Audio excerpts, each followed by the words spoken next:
और यहाँ पास हमने एक थ्योरम लिया है, मिड पॉइंट थ्योरम इसे कहते हैं, and this mid point theorem says that the line segment joining the mid points of any two sides of a triangle is parallel to the third side and equal to half. तो theorem क्या कह रहा है कि अगर एक triangle की दो साइड्स के मिड पॉइंट को जिस लाइन से ज्वाइन करेंगे वो तीसरे साइड से पैरेलल और उसका हाफ होगा। आइए इसको देखते हैं।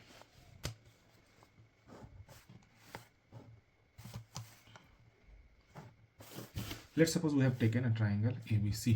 अब थ्योरम के अकॉर्डिंग ये कह रहा है कि इसका मिड पॉइंट सपोज यहाँ है और इसका मिड पॉइंट यहाँ। तो कह रहे हैं कि एक लाइन जो कि इनके मिड पॉइंट्स को ज्वाइन करेंगे वो तीसरे साइड से पैरेलल होंगे और उसके हाफ के बराबर होंगे। Let us prove this.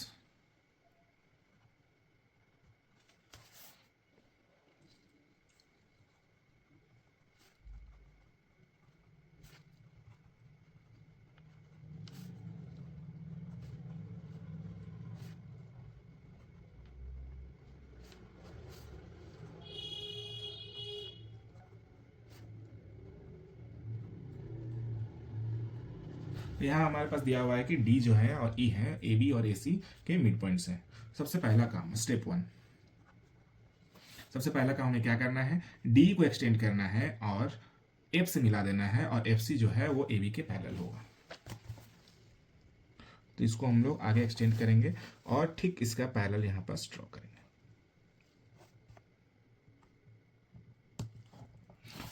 Okay, step 1, draw FC parallel to AB। इसको ऐसे लिखेंगे हम लोग,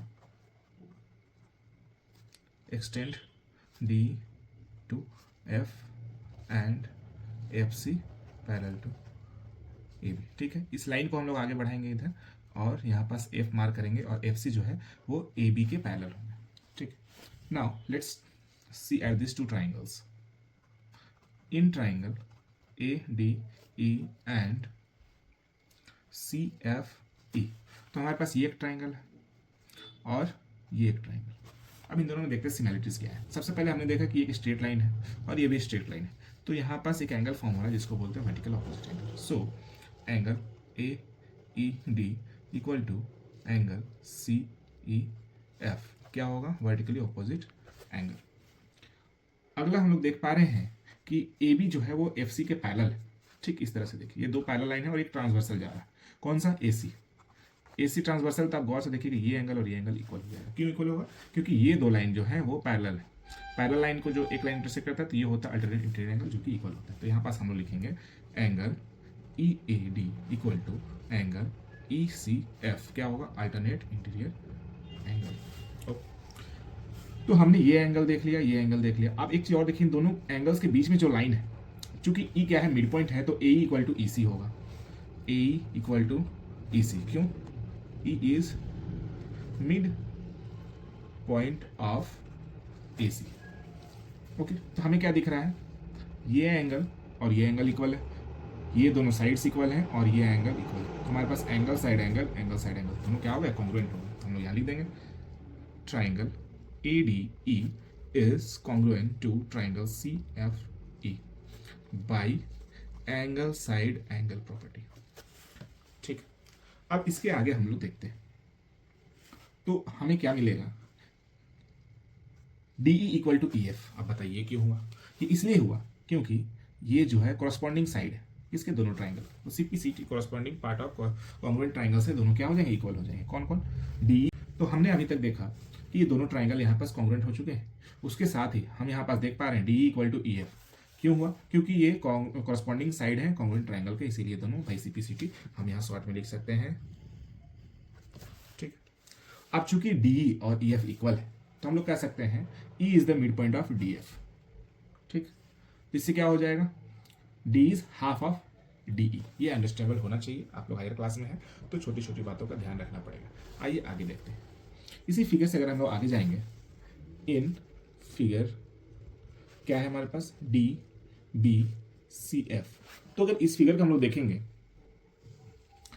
और उससे पहले हम आपको एक चीज और यहाँ पास कराना चाहेंगे। ये जो साइड है, ये साइड और ये साइड क्या होंगे, इक्वल होंगे। इसको भी पहले हम लोग लिख लेंगे, क्या हो जाएगा, AD equal to FC corresponding side of congruent triangle. ठीक है, AD जो है वो FC के बराबर हो जाएगा, ये दोनों इक्वल होंगे। क्यों? Congruent part, correspondence part of congruent triangle, इस कारण से दोनों क्या हो जाएंगे? इक्वल हो जाएंगे। अब यहाँ पास ध्यान देने वाली बात है, ये इसके इक्वल है, that is FC equal to AD, और हमें पता है D मिड पॉइंट है इसलिए AD इक्वल टू DB। इसी तरह से क्या हो जाएगा, ये इसके इक्वल है और ये इसके इक्वल है, सो इक्वल का इक्वल तो इक्वल होता है, इसलिए DB इक्वल टू FC हो जाएंगे।